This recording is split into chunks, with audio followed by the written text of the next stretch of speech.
All right, welcome back to the Lindroth Hockey Podcast. We are in partnership with the Black and Gold Hockey Productions, LLC.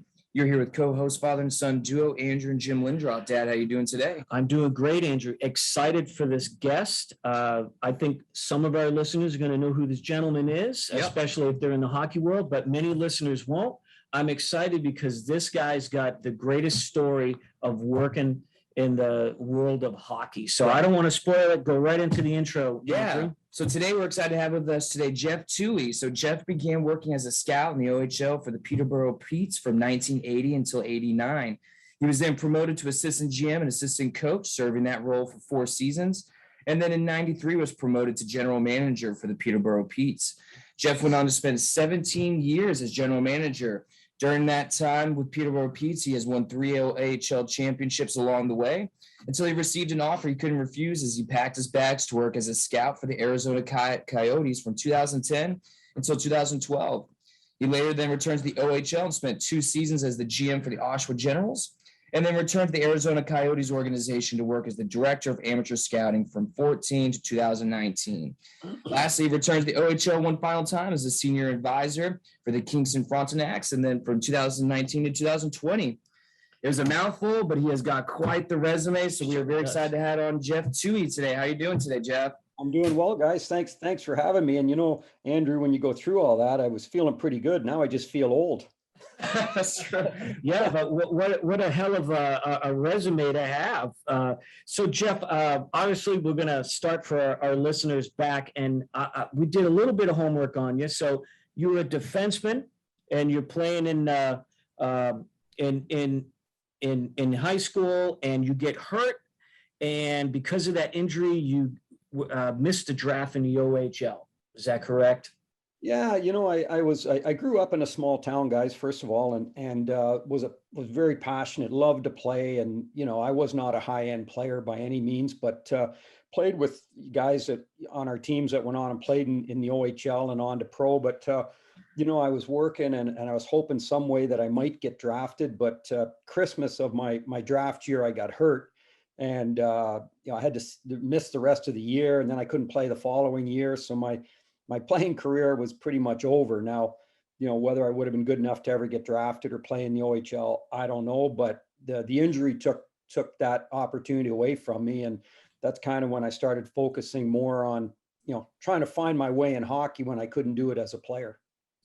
So you start to volunteer to be a scout. And of course, we're going to have a lot of very basic questions about scouting at both the junior level and the pro level as well.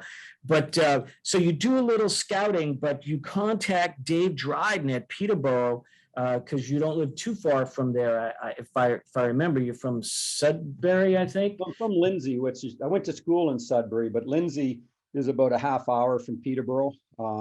So yeah, well, I started when I was finished. When I found out I couldn't play anymore, I just figured, well, maybe I can get into hockey. And I wrote a letter to every junior B team and tier 2 junior A team in Ontario. And only one team got back to me, and it was a team just north of Toronto in a little town called Aurora. And the Aurora Tigers were a tier 2 junior A. For those that don't understand it, in Ontario was a level below the OHL. It's still kind of titled junior A, but it's tier 2 junior A. So it's a lower level. It would be the equivalent maybe in the US of the North American Hockey League.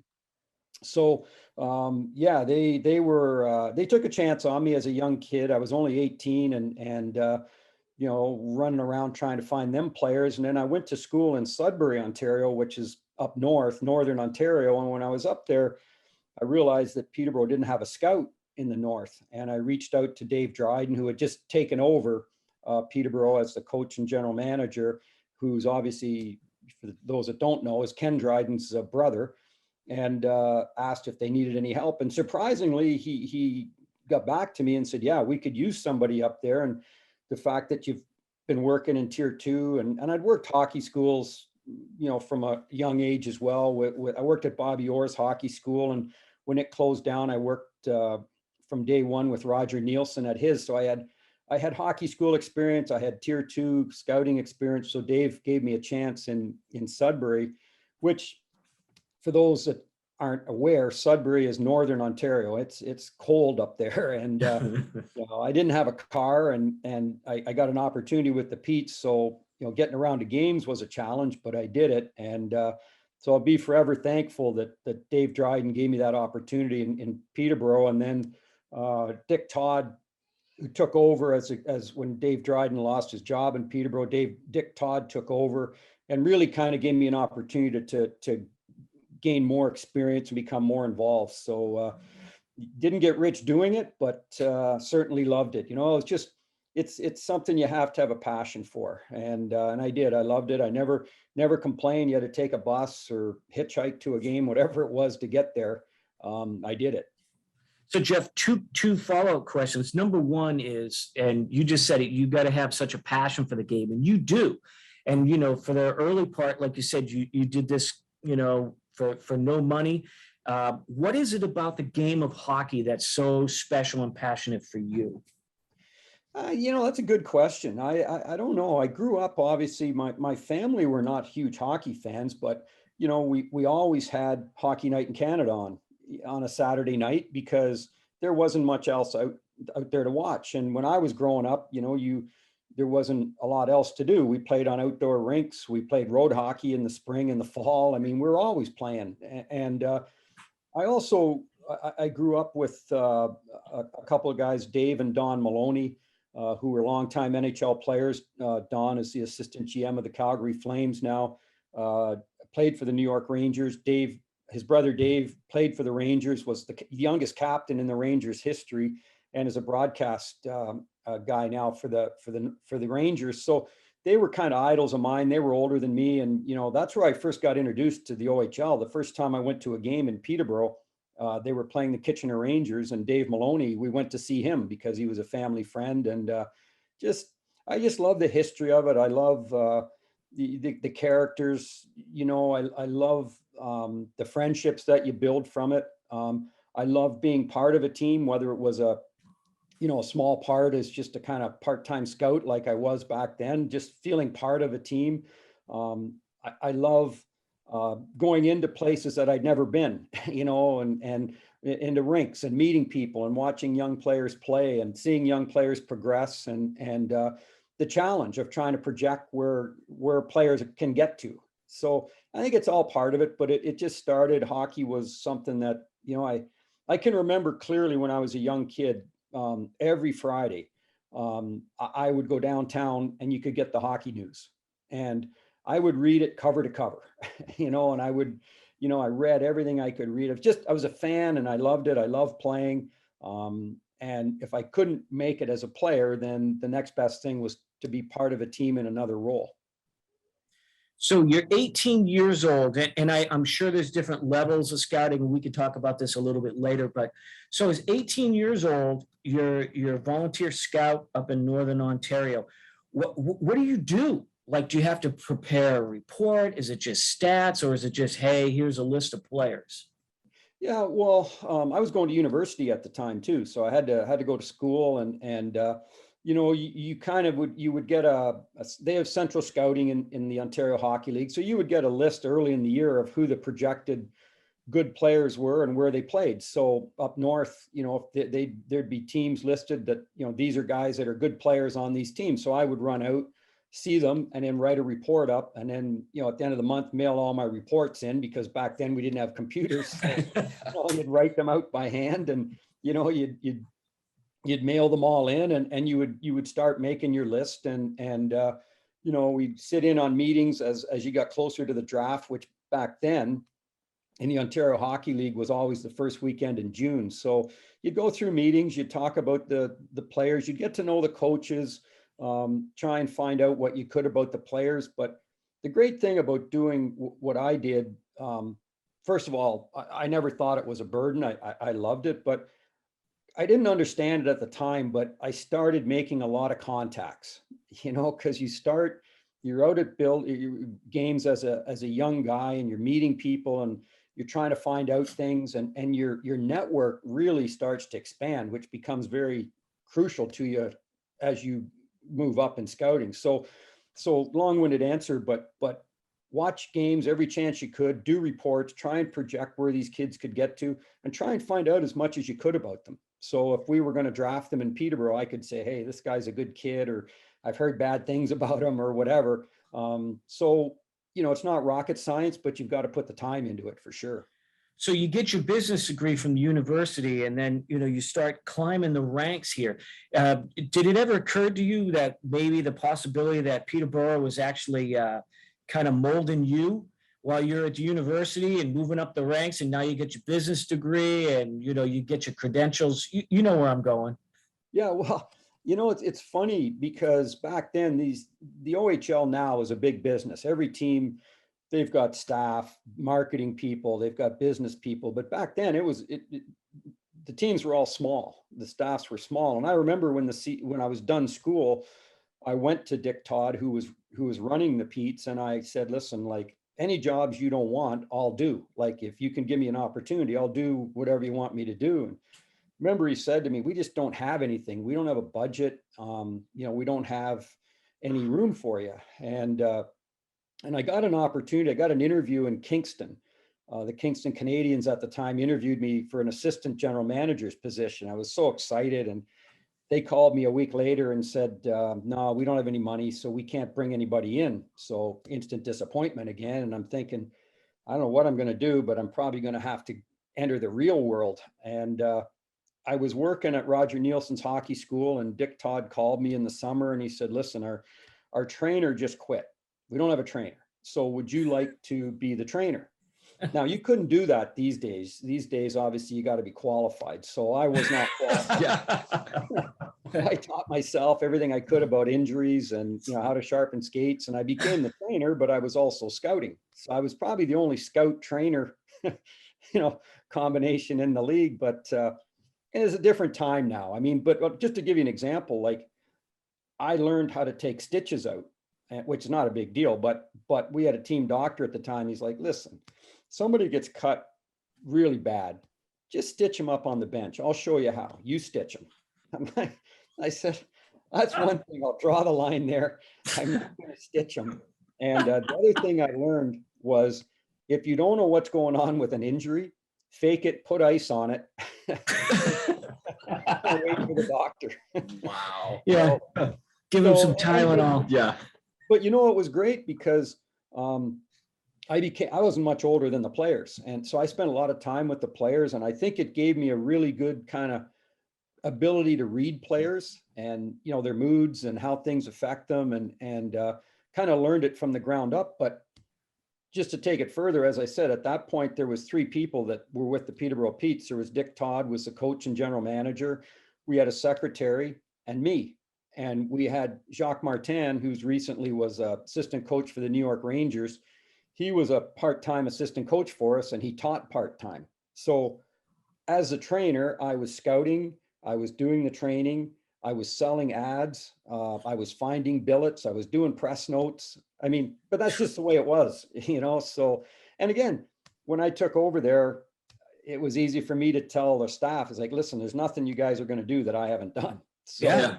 So it was good, and I always felt privileged just to have an opportunity to work in hockey, So to me, it was never a burden. So how, as a scout, just back then during that time, how was your performance graded by management? How did they know you did a good job?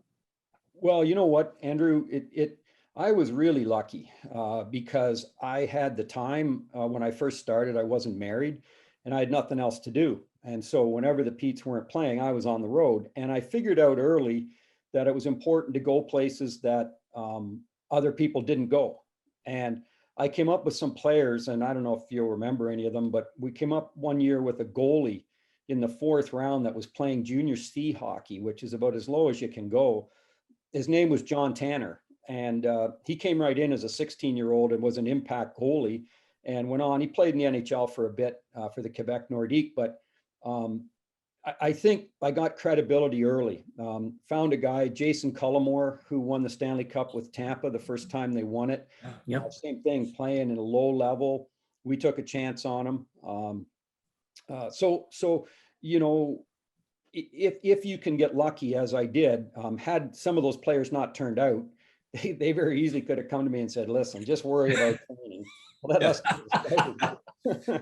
But I got lucky, we found some guys and I worked hard at it. And as I said, I went a lot of times where other people didn't go. And back in those days, Andrew, it wasn't like it is now where there's no secrets. I don't think with the internet, everybody knows where the players are. It's very difficult to find players, but back then, if you worked a little harder, you could find them. And thankfully we did.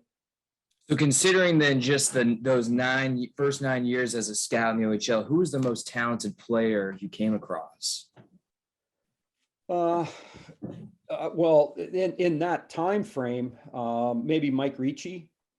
There was others after that, but in that time frame, Mike was playing in Toronto, and he was playing on a Bantam team. And back then, we were drafting mostly from what we called at the time minor midget, which is now known as under 16. We had a scout in Toronto who identified Mike, and we all kind of zeroed in on him. And when we took him in the second round, a lot of people were surprised. He was a little under the radar, but Mike went on to be I think he was the 5th overall pick in the NHL draft, played over 1,000 games. So in that time frame, Mike would have been right up there for sure. We found another guy that wasn't a big name. And I remember I really kind of put my ass on the line for a guy by the name of Ross Wilson. And if you look up Ross, I mean, he's long retired now, but Ross played in Sudbury, was a big right winger that didn't skate very well, but could score goals. And I remember sitting at the table and there's just something came over me. We had him on our list high and I just really pounded the table and I just was passionate. I want this guy badly. And Dick Todd listened to me and took him. And this is what happens when you're scouting. So then, all summer I'm worried, like, geez, I hope this guy's going to pan it, Ross, was kind of a soft-spoken guy. He came down to the table and, not a lot of life to him, and came to training camp, didn't do much at first. But by the end of the year, he had like 28 goals, 150 penalty minutes, was a really good player. The only thing that kept him out of the NHL was his skating. So, again, thankfully I had the courage to put my ass on the line, and thankfully Ross, made me look good. But so there was other guys that came after that. But during that time frame, there's just a couple of guys that really panned out well for us. So you get promoted to assistant GM, and 4 years later, you get to be GM. How did that transpire?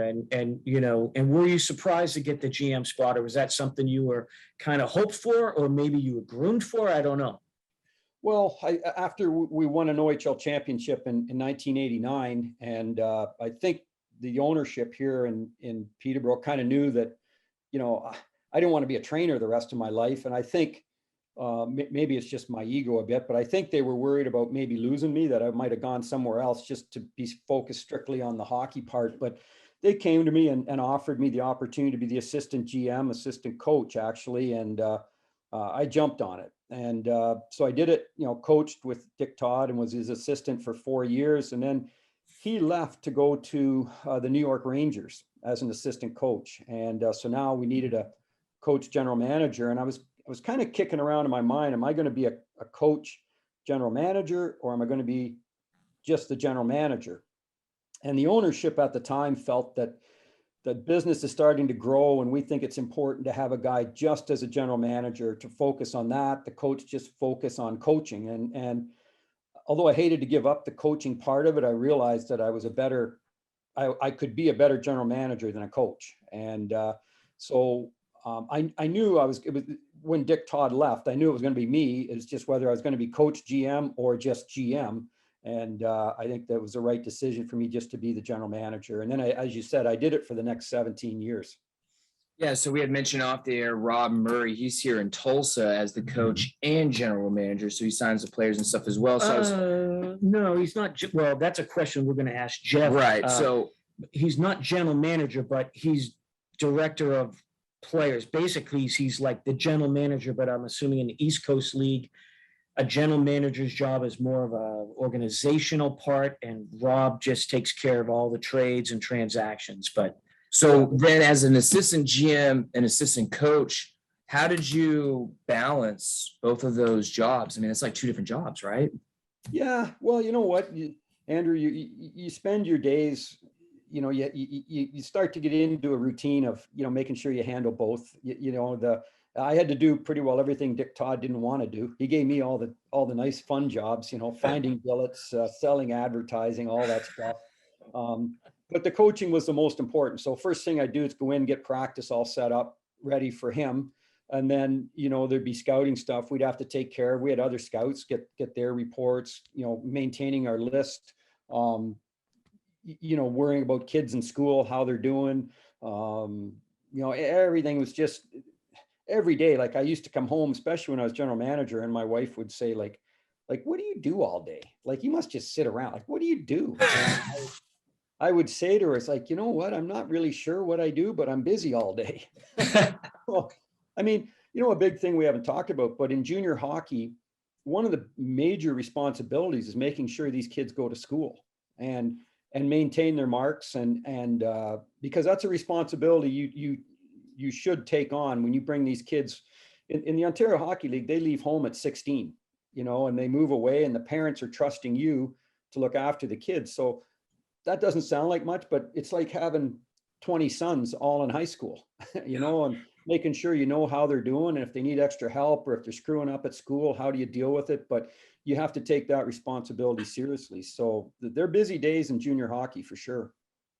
So what is the role then of a GM in the OHL? Is it typical to the NHL, or is it more typical to like the East Coast League we were talking about, more of organizational based, or did you have to deal with any trades, transactions, things like that? Yeah, well, it's different in every city, every kind of how they do it. When I was in Peterborough, I was in charge of the whole organization. So as a general manager, so all the trades, scouting, the trainers, if they were buying equipment, everything, the marketing plan, all that stuff. When I was in Oshawa for a couple of years, they had a guy in charge of all the business part of it. So I was just hockey. I worried about the trades, the draft, all that stuff. So every city's different, but I would say now that it's become such a big business, most of the general managers in the Ontario Hockey League are overseeing the hockey part of it. I know here in Peterborough, the general manager, that's all he does now. They've got a business side that worry about that. So, I kind of wish I had that at the time. I could have focused, even more on hockey, because that's what I enjoy. The business part, I can't say I enjoyed it, but it was crucial because it's a small market here, and you have to, you have to take it seriously to survive, because this city's small. And again, it's a small market in an increasingly big market league.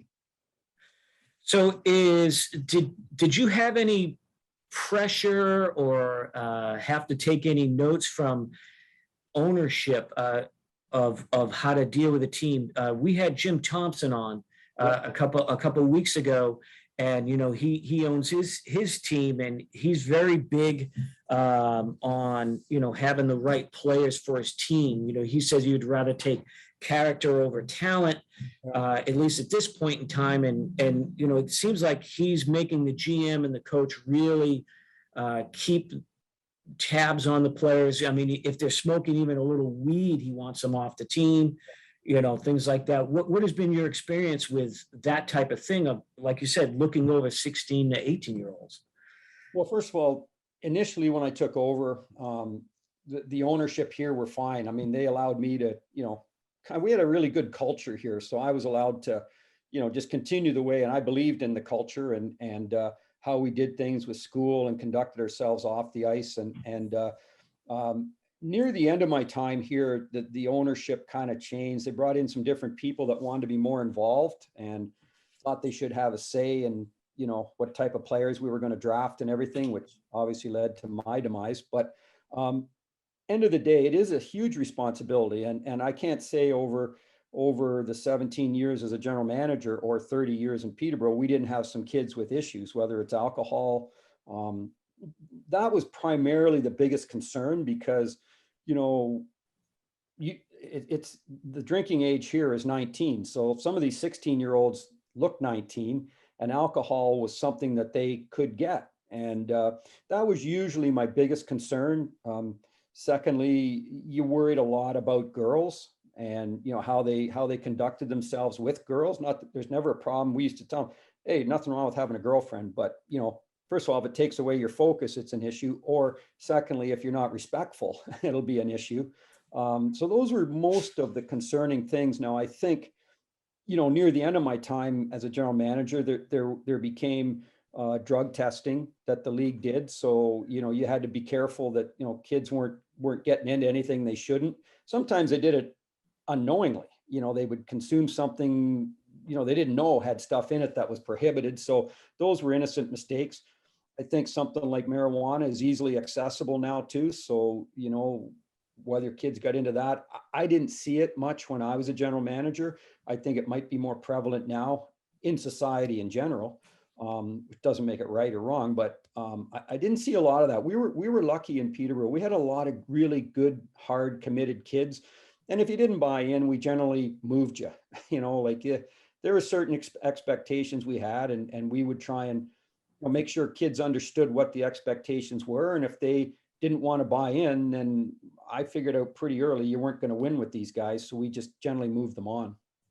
So does the coach talk to them, or do you also have to call in as players? Meaning, how many kids over the years did you have to kind of call in the office and say, hey, look, here's where this is going. You don't want to go there. You need to do this, or, you know, we're going to have to move you or whatever. Yeah. Oh, many times. And a lot of times it was about school, you know, and I would say to the kids, listen, like, I'm getting complaints from the school. And one thing I'll tell you right now, the school's always right. Like, there's no debate here. And either you change, or, you know, you're going to have to go home till you get things fixed. So yeah, over the years, some kids were sent home just until they figured things out. I had one kid that I sent to for alcohol counseling because I thought he had a problem with it, and he didn't think he did, but by the end of it, you know, he thanked me because he realized he did.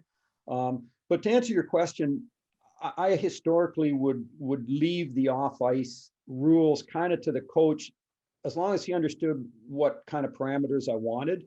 And so he would set the tone on curfews and things. But, you know, as I got older, I learned, I went to Oshawa, and one of the things we talked to the team about was, listen, like, I don't want to, part of playing junior hockey is having fun. You should have fun. You're a kid, you know, you can't be all serious, all business all the time. The key is to pick your spot and to know when to do it and to know when not to do it and how to do it, not get into trouble. So I said, we're going to give you guys some slack here in Oshawa. I'm going to treat you like men, but if you make me realize quickly I got to treat you like boys, then I'm going to lock it down and you're not going to have any fun. So those kids were really mature. They would come in, you know, at the start of the week, okay, what are curfews? And we would set an agreeable curfew, and we'd say, listen, if say it's an off night, we give you to 1 in the morning or whatever, 11, whatever it is, it doesn't mean 11:10. And it doesn't mean 1:10. And the other thing I want you to understand, you got to trust me. So if I say now's not a good time, then you got to say, okay, it's not going to be, because I realize he's going to let us do it when it is a good time.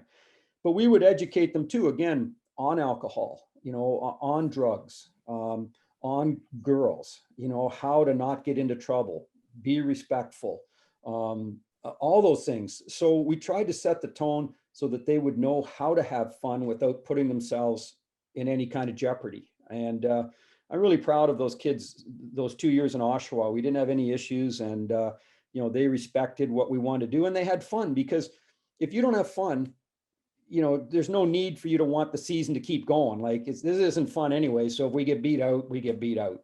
But if you're liking it and you like your teammates, the environment's positive, and I do believe players want parameters. They want to know what the rules are, and they want to know that they're going to be enforced. And if you do that, then they're going to respect it. But you have to have fun.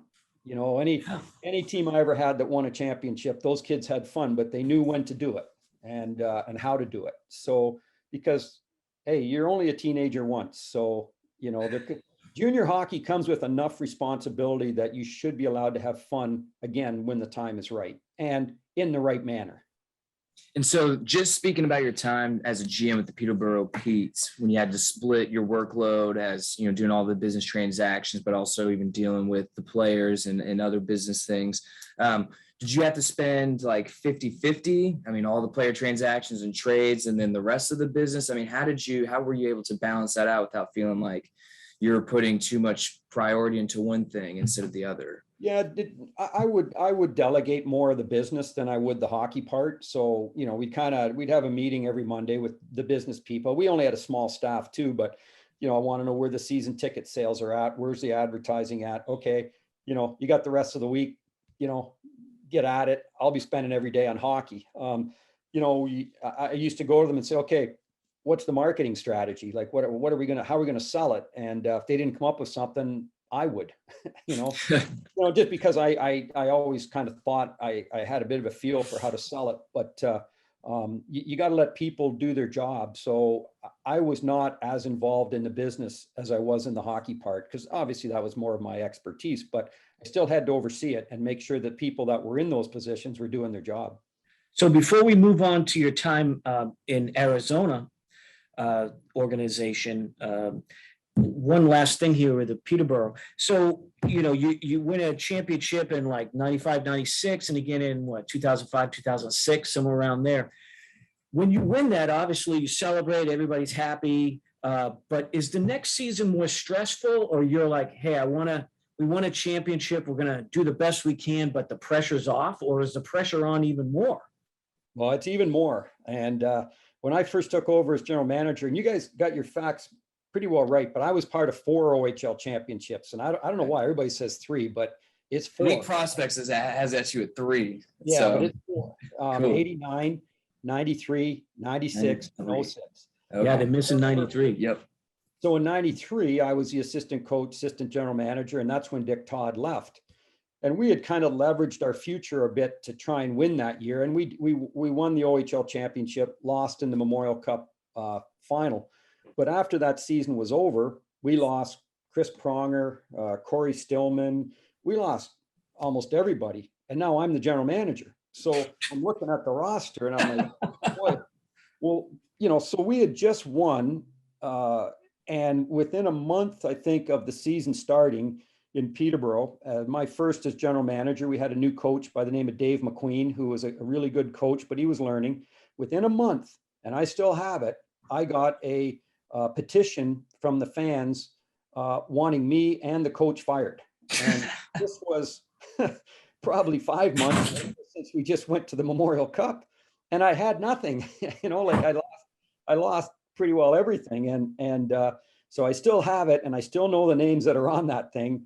And then thankfully 3 years later we won again in 96. But no, in this city, especially back then, it's different now, but back then there's a TV station here. There was basically 4 radio stations, 2 AM, 2 FM, 2 newspapers at the time. So the coverage was intense, and there's a lot of negativity if you're not right. And sometimes even if you're on top. I mean, in 96, or 06, I guess, 2006, we won. We had the best season in the history of the franchise. We won in the finals 4 straight, beat London Knights. And I was downtown, with my wife after and a couple of friends. We were just having a couple of beers and celebrating. And some guy started screaming at me that it was a long 10 years between championships, and there's teams that are in this league that have never won. And we were the only team that did it twice in that 10-year period, I think. And so I got some guy screaming at me after just winning 4 straight. So, you have to have thick skin if you're going to be in this business, especially in Peterborough. Andrew, you're going to ask some Arizona scouting questions, but before you do, I'm a big Roger Nielsen fan. Yeah. And was never a Ranger fan, but a big Roger Nielsen fan. Can you give listeners one good Roger story? Well, I could write a book on him, James. I was so lucky. I started at his hockey school at 17, I think it was, when he started it. It was brand new. And so I worked there right up to the end. I was the head instructor and spent a lot of time with Roger and learned so much. One of the kindest, best people I ever met, like the most generous, cared about people. I've told this story before, but I think it speaks to Roger. He had a beautiful place on the lake here, and people used to go out there all the time, and Ella and Roger was always feeding them and everything. And so when I first got married, we bought a little bungalow and we had no furniture, but my wife says, we should have Roger over here for dinner, show him the house. So Roger comes over for dinner and he's looking around. He says, "Where's your furniture?" So I don't have any.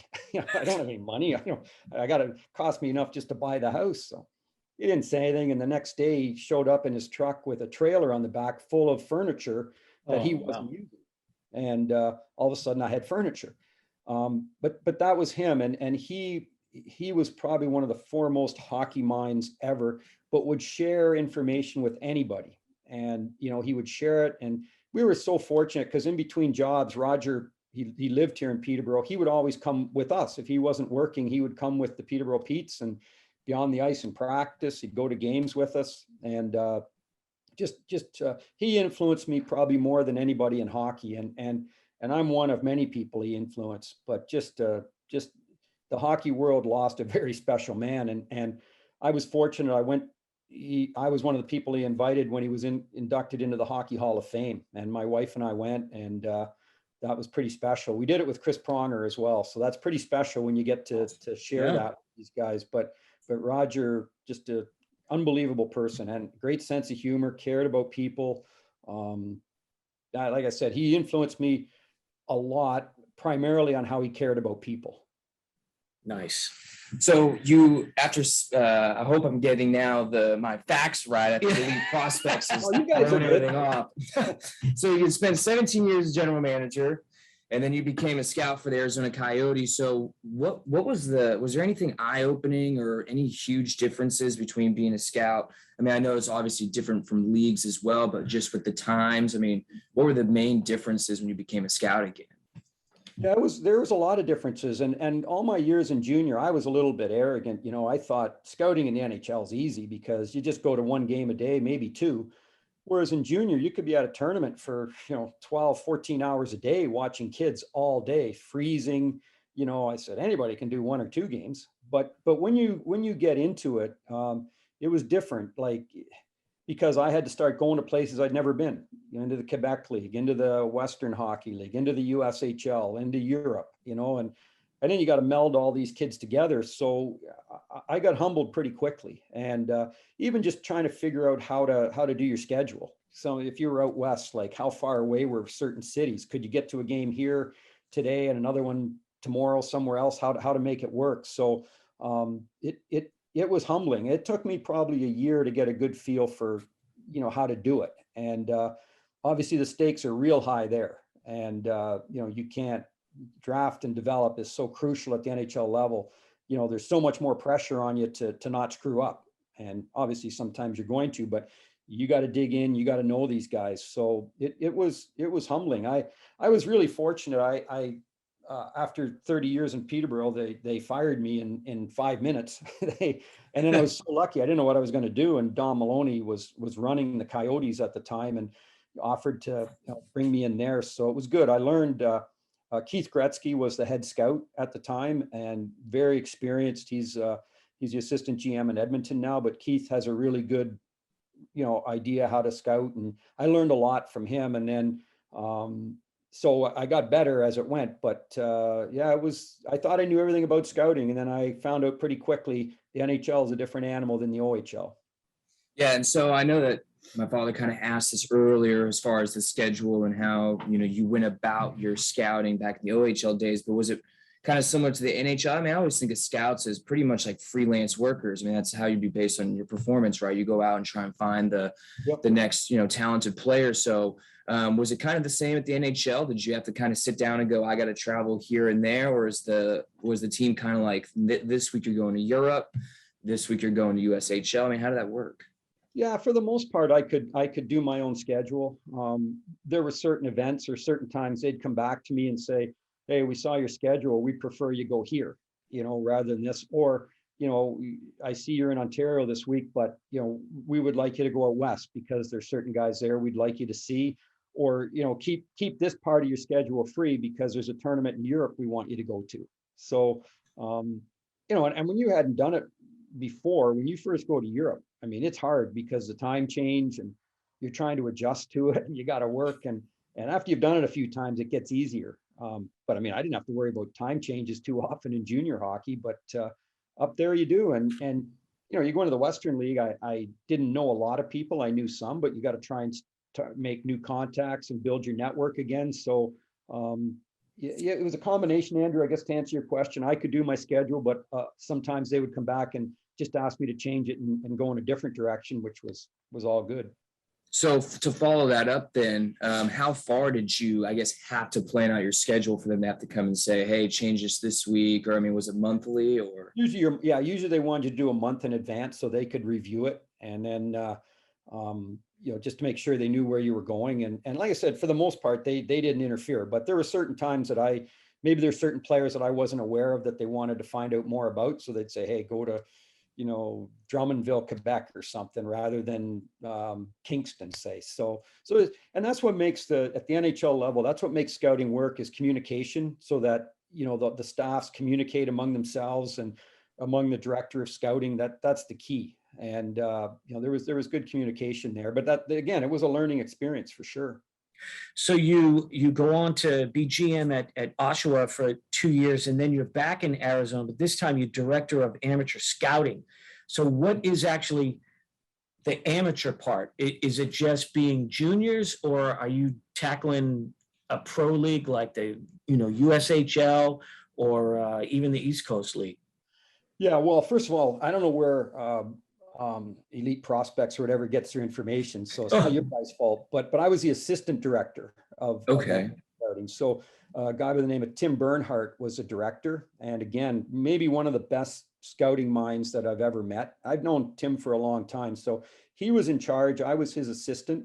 So we did a lot together. But when you say amateur scouting, you're referring to anybody that could be eligible for the NHL draft. So that's Europe, that's, you know, the USHL, that's the OHL, the Quebec League, college hockey, wherever there's eligible players, we had to go. So that opened up, you know, again, I was kind of second in charge. So I had to know all of the top end players. So, you know, you're traveling to Europe much more, you know, you're watching guys in Sweden that our Swedish guy loved, or guys in Finland that our guy we had in Finland was promoting. You're going to Russia, you're going to places that, you know, great way to see the world, but it's, you know, it's not easy. So I have a question. So we're musicians at, you know, as our day job. So Right. Usually when we go and watch maybe other bands, or if it's like, you know, a band that we think is trying to do something extra musically, we'll judge them. So as a former GM now, do you watch some of these GMs make certain moves, especially during free agency or trades, and you sit there on the couch going, yeah, I wouldn't have done that, or yeah, that was a good deal. Yeah, what goes through your mind?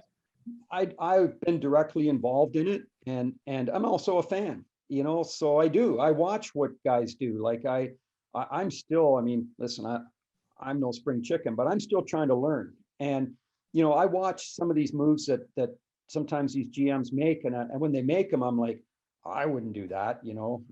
And then you kind of watch, you say, oh, okay, now I see why he did it. That's a good move. So yeah, I'm constantly watching, you know, and trying to get better and learn.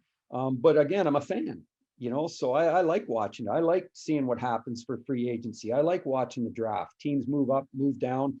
I've been there. I understand it, you know, but I also know it's easy from the outside to be critical. You don't know all the stuff that goes on kind of behind the scenes. So I've kind of learned that, you know, hey, have an open mind here, because I'm sure some of the moves we made, people were critical of because they didn't understand why we would do it. What went on and caused us to do those moves. So I know that Elite Prospects has kind of ruined some of my future questions. You're never here. going to use Elite Prospects ever Probably again. never again. No, Well, you I'm going to can't. email them after this. So you weren't the director of amateur scouting, but you were assistant director. So I assume you probably would have some similar, maybe admin roles. So just compared to as a scout, I mean, when you were just a scout for the Arizona Coyotes, what was the different job roles that you had? Well, again, the difference was primarily that I had to see all the high end guys. Like, so if you're a guy just covering the Western Hockey League, for instance, that's your area, right? Or if it's just on, that's your area. But, you know, I had to see the high end guys. So I had to know guys in Russia or guys in Sweden. And we were really lucky. We had a great staff. So there wasn't a whole lot of, you know, I don't know if mentoring is the right word, or overseeing. They knew what they were doing. So we would always look at their schedules, and we there was very rarely that Tim Bernhardt, or myself even had to get involved. It was an older staff that we had with us. They understood how to do it. They were very good at it, and it made our job easier. But the hard part was, again, the world was like, that's where we were looking at the players. I wasn't just restricted to Ontario, or it was the world. And you're in places, you're in remote Finland, or you're remote Russia. I mean, it's it's not easy. It's not easy on your body.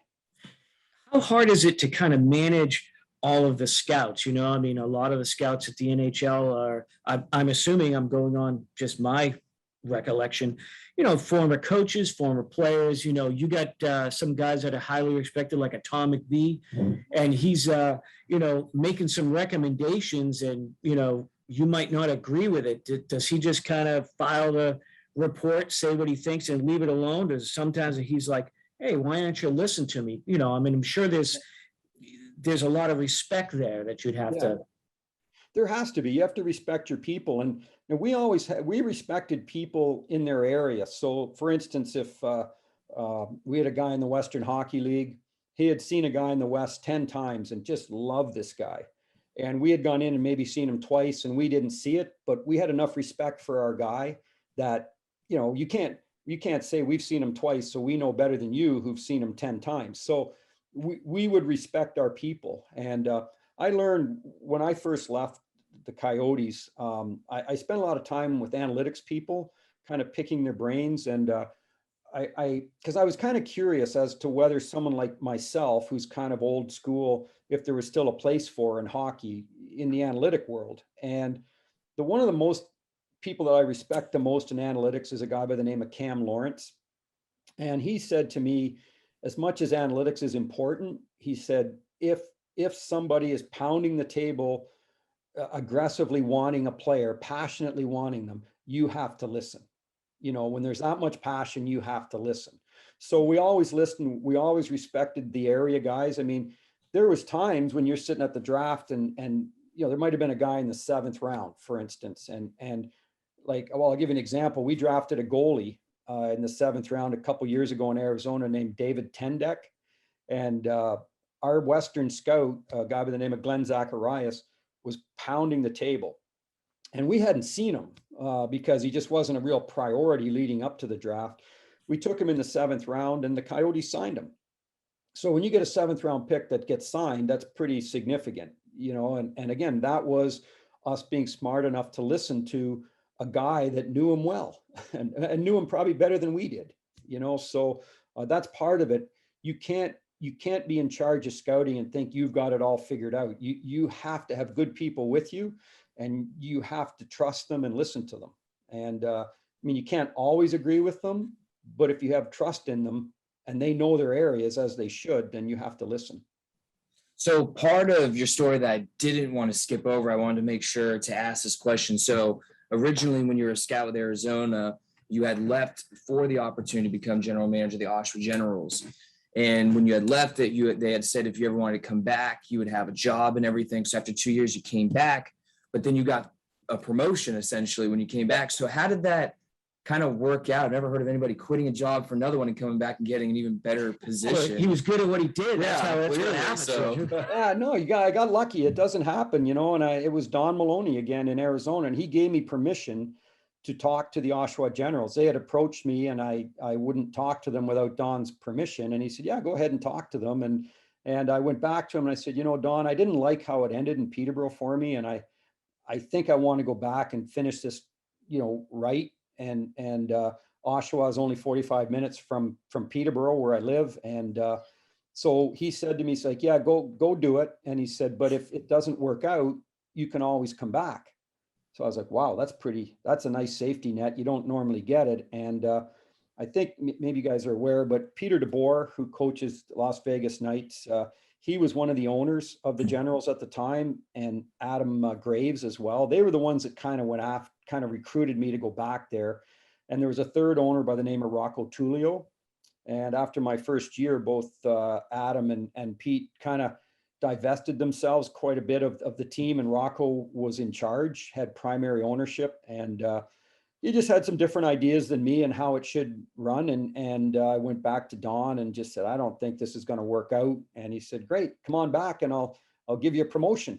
So, all right then. So yeah, it was luck. And I was just so fortunate. Don Maloney is such a good person and somebody that I have so much respect for and was good, very good to me. So I was very fortunate to have that safety net to go back. And I was much more prepared. When I went back the second time, I was much more prepared, and I was there for another 5 years and just loved it there. I love Arizona, love being part of the Coyotes. And then, they made some changes there that didn't kind of fit my philosophies again. And it was 2018. I just decided I can't be part of this and walked away, which ethically was the right decision. From a business perspective, probably not, because when you walk away, they don't pay you. So, but ethically, it was the right thing for me to do, because I just didn't, again, they had a right to do things the way they want to do it, but the way I wanted to do, like, it just didn't mesh. And I knew it wasn't going to mesh. And Don Maloney had left. He'd been gone for a couple years, and I walked away and spent a lot of time trying to get better and learn more about analytics. And so that's how that all transpired. So just to talk some general hockey talk, the USHL, from a fan's perspective, was kind of I don't want to say joke league, because I mean, I don't want to disrespect the players, but it seems like over the last 10 years or so, starting to be a formidable league. A lot of good players have come from the USHL. Has that been your experience with that league? Yeah, it's a good league. It's just getting better and better. They're getting some Europeans in there. They're bringing some more Canadians in there.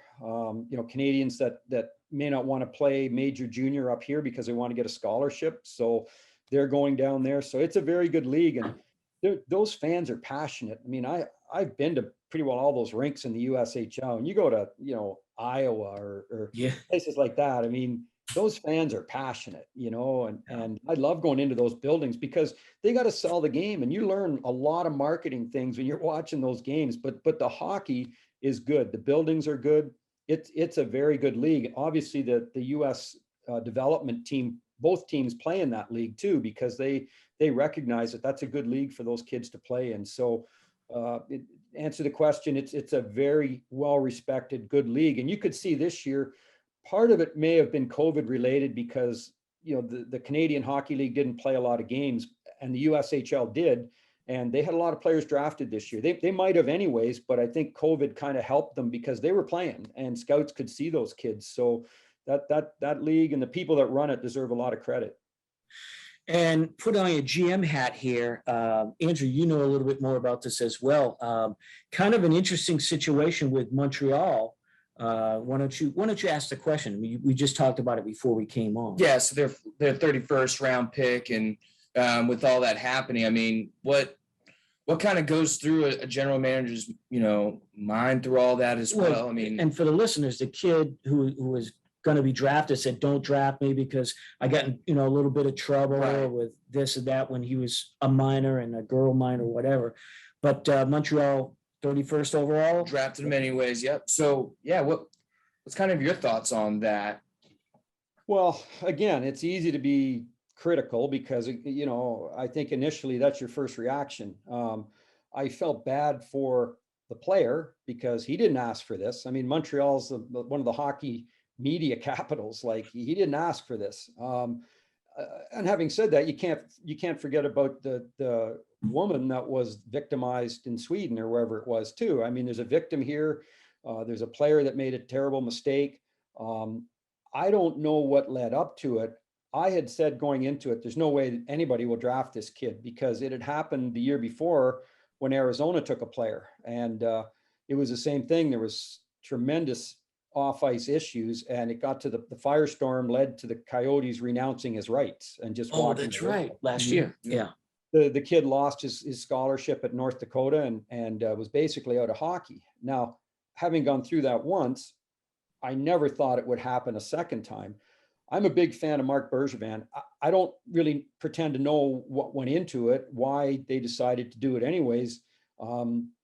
I personally am not sure it was worth the firestorm that came with it. But again, I don't know what led up to it. I think I think the whole thing would have been better if nobody had to touch the kid. And I give the kid credit, Logan Mayu, that he recognized he made a mistake and asked not to be drafted.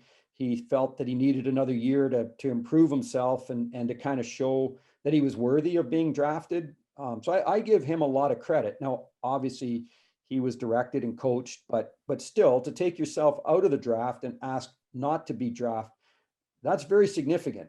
And then when he was drafted anyways, it put him right in the crosshairs of the media, a lot of social activists, obviously, and it put the Canadians in a very tough spot. So hopefully it works out.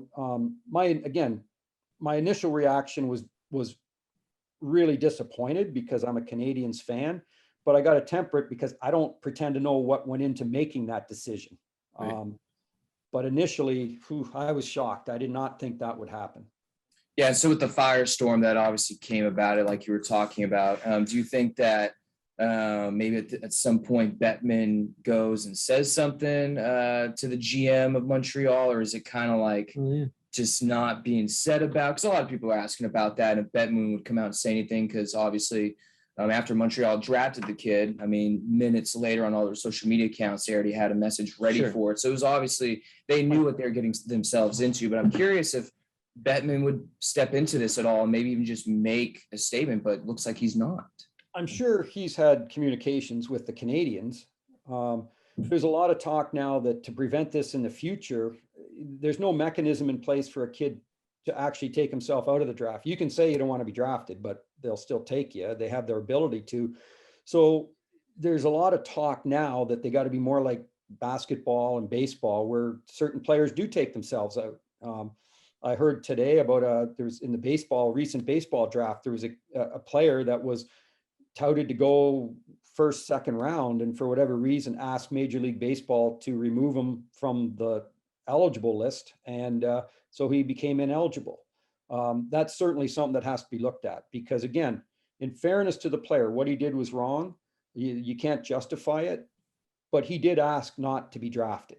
He didn't ask for this. He was trying to avoid it, and so it'll be interesting to see. I mean, Toronto or Montreal have made a commitment to work with him, and I think there's some honor in that. They're going to try and help him, but it was surprising and at the time somewhat disappointing. But I do have a lot of faith in Marc Bergevin, so hopefully this all works out for everybody, including the victim. You can't lose sight of the fact there's a victim here too.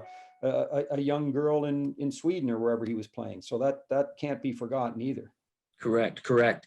So fan base question in general, dealing with, I mean, now the NHL, even the AHL is dealing with a lot of money, dealing with agents, the GM's got to deal with a lot of agents. What is it like to actually deal with agents? I heard horror stories. You got the old from the 70s, the Eaglesons, type, Jerry Maguire is my only thing, the movie Jerry Maguire. What is it? How do you deal with agents? What do GMs have? And what is the communication like? Is it like a lawyer? You send a letter, they send a letter back? I mean, what? In junior, the relationships with the agents are kind of crucial, because they can control, the kids have options. Obviously they can play NCAA hockey, or they can play in the OHL. So having relationships with agents in junior is very important. I used to like to think I could establish good relationships with credible agents. The ones that weren't so credible, I didn't waste my time with. But I always felt that if you did a good job and you looked after players in junior, that the agents generally would respect you and allow their kids to go there, because they don't want to deal with a lot of crap in junior. These are kids. They're not making any money. They don't want to, if the kids are looked after and you're fair and you're honest and you care about the kids, generally the agents are pretty good. Where it becomes annoying in junior, especially, is they try and influence the draft. They'll come to you and say, okay, you're picking 5 or 6. Who are you taking? Here's who the top 4 or 5. I know, I've done my homework. Here's the top 4 or 5. Who are you taking? And I would say, well, why would I tell you? Because you're just going to go and tell number 7. You're going to make his job easier. Like, why?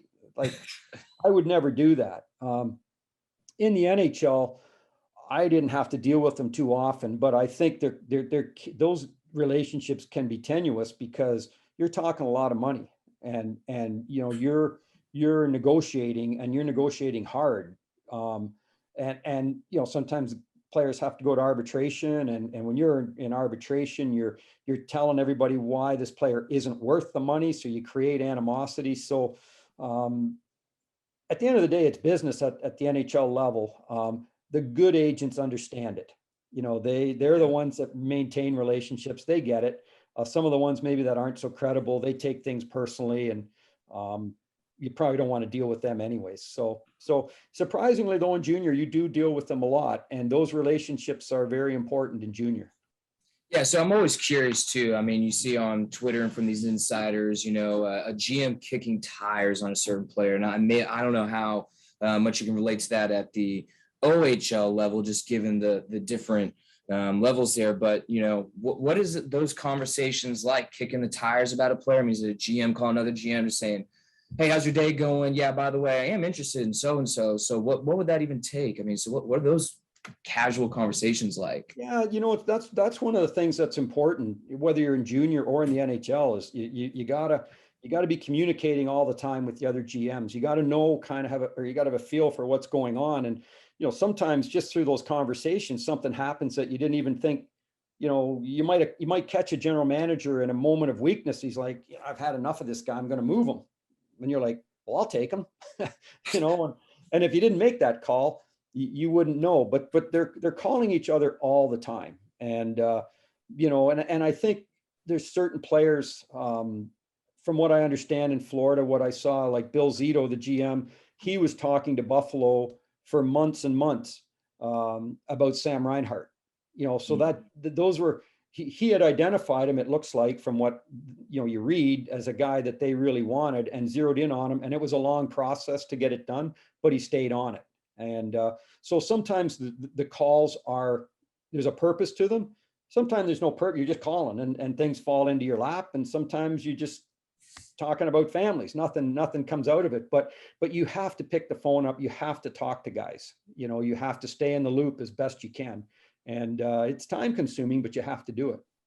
So do you ever get in a position where you GM and the draft's coming up and you've got your list, and you end up, that in the first round, your lowest pick in the first round that's who you end up with, and you get a bunch of, shit from the fans or whatever. And, if you ever just wanted to scream, maybe like, look, I didn't want it. I wanted this guy. I wanted this guy, Yeah. but you can't. You got to be like, hey, this is, we believe in this kid. But in reality, you're like, yeah, well, we're not happy either. But what do you want me to do? Yeah. I'll give you a couple examples in junior, James. You'll like this. So Corey Perry is from Peterborough here.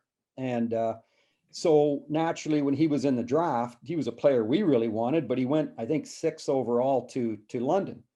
So as his career starts to move forward, I start to get emails on, criticizing me for not drafting him. And then I would respond back and say, you realize he was gone before I could draft him. Then they would respond and say, well, listen, you stupid idiot, you should have moved up. I'm like, then I'd respond, you realize in junior hockey, you can't trade up. Right. So anyways, I dealt with that. And then, who I took a lot of heat for too, surprisingly, were both, I had Eric Stahl here, and I had Jordan Stahl, and both of them came with a lot of heat. We drafted Eric, and Eric was just a scrawny little kid. I mean, he was 5'11", 145 pounds, and nobody knew the Stahl lineage or the history. And people looked at him like, that's the dumbest pick, I've ever seen. And I was like, man, I thought he was a good player, and he came to camp, and, I was watching him. I was like, oh man, this guy's going to be good. But he was just a scrawny little kid. And I remember the media here, they were asking me, and I'd be talking about him, and I'd turn it back on them. And I'd say, well, what do you think of him? They were like, yeah, I don't know. I don't see much. I'm like, how can you not see how good this guy's going to be?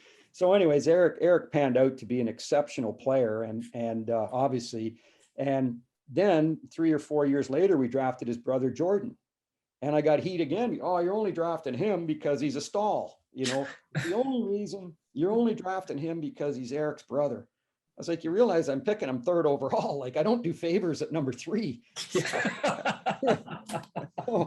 And then then the problem with Jordan was he was too good. He left after 2 years. He was a second overall pick and went to Pittsburgh. And, after 2 years, he was gone. But fans are fickle. So I got it in a situation with Corey Perry where no matter what I did, I couldn't have drafted him. And I still took heat. And both Stahl brothers came with a lot of heat too, although there's a lot of experts in town here. And another guy too, like Chris Pronger, when he first came here, I remember people come to me and they're like, I don't see all the hype. Like he's just a tall, skinny, I don't see the hype. I'm like, well, good thing you're not scouting because, Chris was a very special player, obviously. So anyways, the fans are passionate and you appreciate that. But as I said, you gotta have thick skin. Do you just like go through drive-through restaurants more than normal because you just don't want to deal with stupidity? I mean, like, yeah, in this town, when I was a general manager, I was pretty well known, so I had to be careful. Obviously, I remember one time I was meeting my wife and friends. I was coming home from a game, and I got to this restaurant a little early, so I just ordered a beer, and I was waiting for them. I'm thinking somebody's going to go out and say, Jeff Twohey's just sitting in a bar pounding beers all night. I'm having one beer. I'm waiting for my wife and my friends. Yes. So, I didn't think of it at the time, but then when you get in there, it's like, oh yeah, he's sitting there drinking alone. So anyways, and we used to tell the players that, like, just be careful because people know who you are. And when players come into junior, they're not used to that. They're used to being somewhat anonymous, and they don't realize when you play here in Peterborough, if you're in a restaurant or bar and you don't conduct yourself properly, someone will notice. So. And so obviously all of us fans, including myself, we all love being armchair GMs. We all think we know everything and we watch it from our screen at home and we're like, yep, we're hockey experts. But has there ever been a time where maybe somebody, I mean, even as the assistant director of amateur scouting or even as a general manager, was there ever a fan, maybe it was through social media, maybe it's through a letter or an email, that maybe they had made a point or broke something down of maybe why you should have done this or that, and you actually read it and you went, kind of a good point? Or was it always kind of like, dude, you have no idea what you're talking about? Yeah, no. I always respected people that took the time to give me their opinion if they did it respectfully. And I remember we had a kid, Steve Downey, who played in the NHL, and we were rebuilding, and I had to trade Steve, and he was a fan favorite here. And I remember there was a guy who wrote me a letter, season ticket holder, very critical of, because it was out there that we were going to move Steve. So I said to him, well, next time you're at a game, why don't you come and see me? So he came into my office and he's like, this is the dumbest thing you're going to do. And I said, okay, fair enough. I understand what you think, but here's my thinking. I said, I think, we're not ready to win. We won last year. This year we're rebuilding. We're not going to win. I'm trying to win, and I've got to recoup a lot of what I gave up for him. And the demand is huge for this guy. And I'm trying to build long-term here. And I remember the guy looked at me, says, okay, that makes some sense to me. He goes, thanks for taking the time to talk to me. And I said, well, you were respectful, in how you were voicing your opinion. You're a season ticket holder. You care about the team. Why wouldn't I make time for you? So the other ones that are just, I would ignore most of the ones that, were rude or, demeaning or whatever. It's like, yeah, whatever. But if you take the time, hey, you're a fan, so we got to appreciate that. You're important to us. Sure. And I'm sure the players, everybody has to have thick skin, but, I'm kind of amazed now that you kind of brought that up. It wasn't on our list to ask you, but I've been pen pals with John Tortorella for about 12 years now. I send him a letter once a year, maybe twice a year, and he actually responds. Yep. And in my experience, been a great guy, but my letters are always more supportive. And I remember first couple times he responded to me before he remembered who I was. He would be like, I never receive letters that are positive. It's always, you're a bum, you did this, I want you, how could you do this or this or that? So I guess fans maybe need to be a little bit more positive when things are going well, except for when things are going wrong, they become negative. They've got a right to be, I guess by definition, as a fan, you live and die with your team, and somebody has to be the scapegoat when you're struggling. So generally, it's the person in charge, which is the general manager. But on that, James, one of the neatest things, I don't pretend to be best friends with Lou Lamoriello, but Lou Lamoriello is an incredible person. And when the draft was in New Jersey, Dougie Gilmore, obviously a Hall of Fame player, was running the Kingston Frontenacs at the time.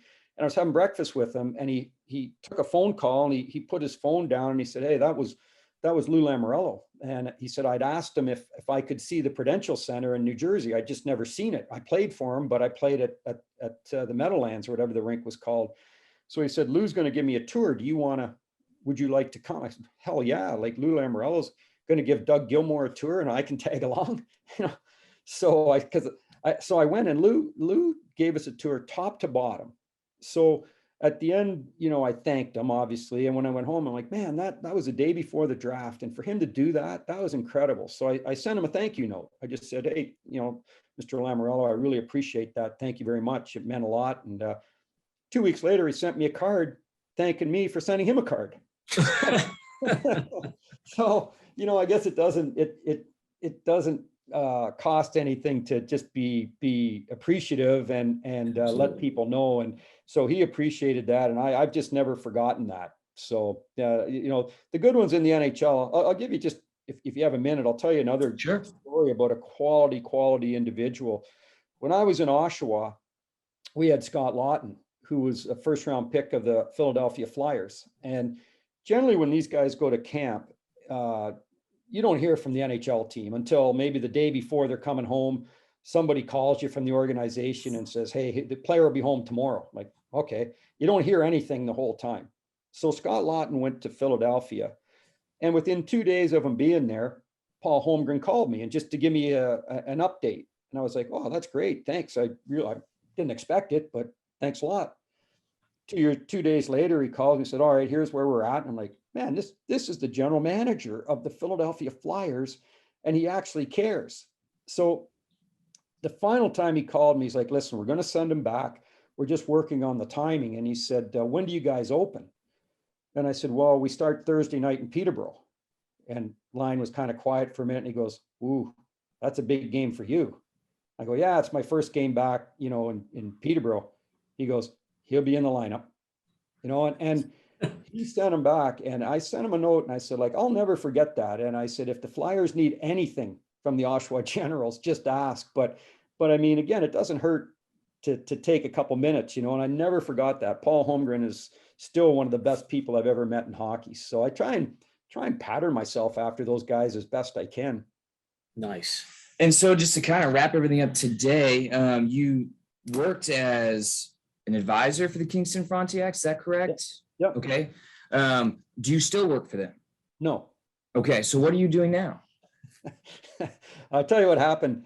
Andrew, I was with the Frontenacs. The guy that was the general manager there, Darren Kiley, is quite a bit younger than me, but he was very close to Roger Nielsen as well. So I've known Darren since he was a kid, and he brought me in there just as an advisor and to try and help in all areas of the organization in any way I could. Spent a lot of time watching players for them, kind of changing their scouting and how they did things a little bit. And so put a lot of time into it, and was really involved in bringing a guy by the name of Paul McFarland back from the Toronto Maple Leafs. He had been a coach. I had him in Oshawa as an assistant.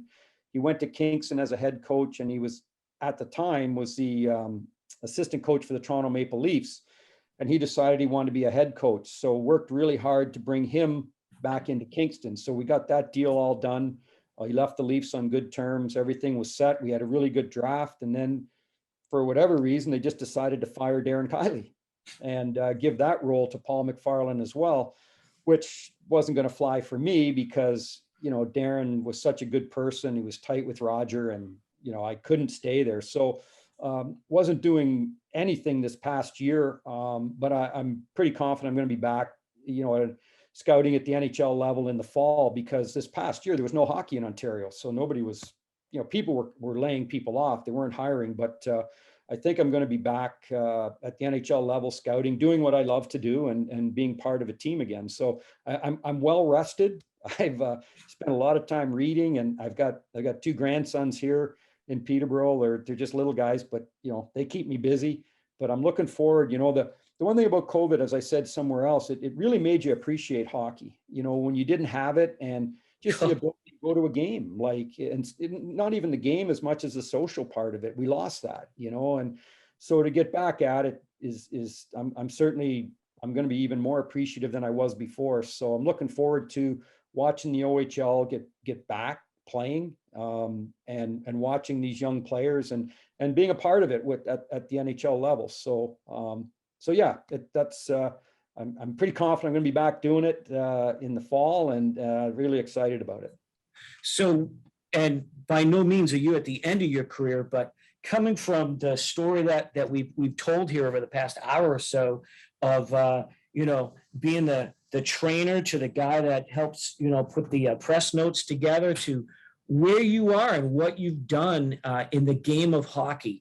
I'm not going to say was it worth it, but I'm going to say with all the ups and downs that you've had and so forth like that, was there anything else that you would have rather done? Won the lottery. That would have been nice. Oh, you know what, James, to be honest with you, I look back and I'm so fortunate. I got so many great memories. I mean, great friendships. Like we just talked about you guys being based in Tulsa, Rob Murray coaching, who played here in Peterborough, was a good friend of mine. The friendships, the memories, and listen, I'm one of the fortunate ones. I've got 4 championships here in Ontario. Some teams, as I said, have never won one. So just to be able to say you've been part of 4, I'm forever grateful. So no, there's nothing else I would have rather done. I'm very fortunate. I stayed in, when they fired me, it was tough. But as my wife always reminds me, we never moved around. We spent 30 years here. We've got daughters. They grew up here. So I can't complain. I'm very fortunate. Some things didn't work out as well as I would have liked, especially with the Coyotes and Kingston. But, you've got to have certain, I don't know if ethics is the right word, or things that, working in hockey is very important to me, but not at the expense of what I feel is the right way to do things. And so I have no regrets, and I'm very fortunate. Just to finish here, at one point when my daughters were a little bit younger, we were sitting out in the back by the pool, and I said, I kind of feel bad because I missed a lot, like when you guys were growing up and birthdays and stuff. But I said, I was just trying to survive, like I had to go and watch games, try and survive. And my oldest daughter, to this day, it's one of the best things anybody's ever said to me. She's like, yeah, but you were here when we needed you. I was like, okay, because it is all consuming. But again, no, I'm very fortunate. I'm forever thankful that I got the opportunity, and to start at the bottom like I did. That I couldn't have asked for a better way to learn the game and be part of it. So very, very thankful. Is there anybody else that has done that you're aware of? Yeah, the assistant general manager in Winnipeg, Craig Heisinger, really good guy. He was a trainer in the Western Hockey League forever, and now he's the assistant GM in Winnipeg, and again, one of the best people you'll ever meet. But other than that, there may be others, I don't know, but Craig's my idol. So he got to be assistant GM in the NHL. I'm still striving for that, but and he's been in Winnipeg ever since they started. So his longevity is well deserved by him. So, well, you might just actually make it or beat him. Stranger things have happened, especially in the National Hockey League. Yep.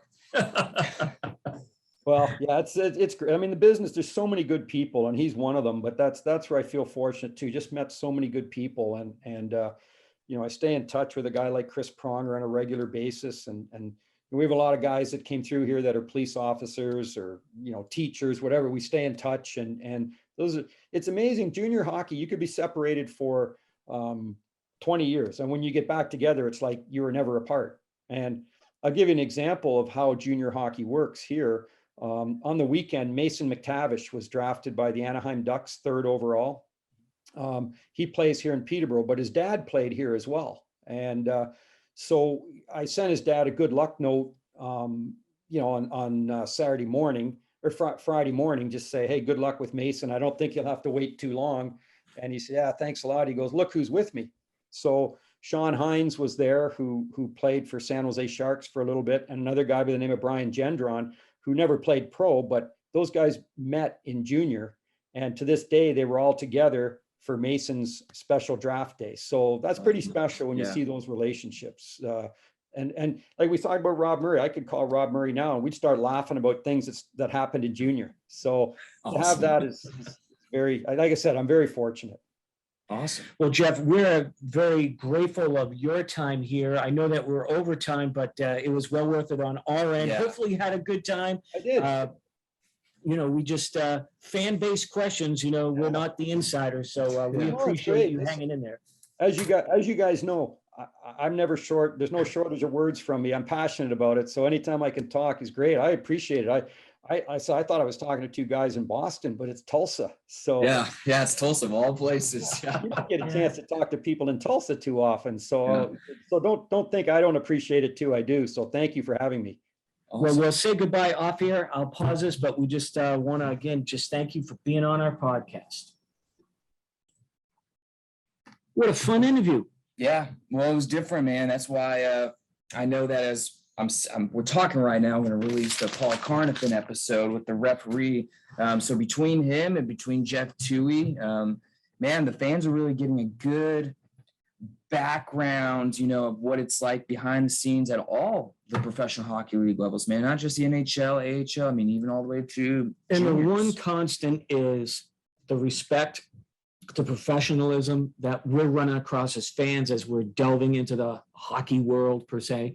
There's just a lot of respect out there and professionalism, and that's just great to see, because you might not have that at any other professional league or sport. Yeah. So that's what makes hockey great, and we're so grateful for Jeff. And like we said off air, we would love to have him on again, but he may or may not have to if he gets picked up by another NHL team. It's not like we can have him on here and ask him questions, but we do wish him the best, and hopefully he lands where he wants to land.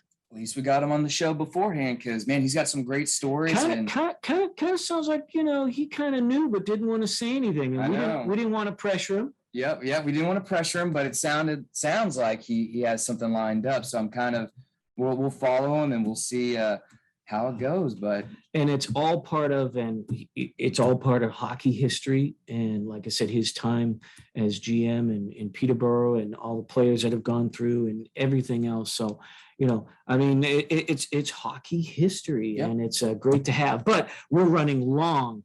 Do we have next week's guests lined up? We've got a couple. The only one I'm going to say off the top of my head, so I'm 100% certain on it, is August 9th is when we'll record, is Fred Knipscher, former Bruin and Providence Bruin. I remember him playing for the Bruins. We've got another person coming on. I don't remember off the top of my head, because luckily we've got a pretty healthy list of guests coming up. Yep.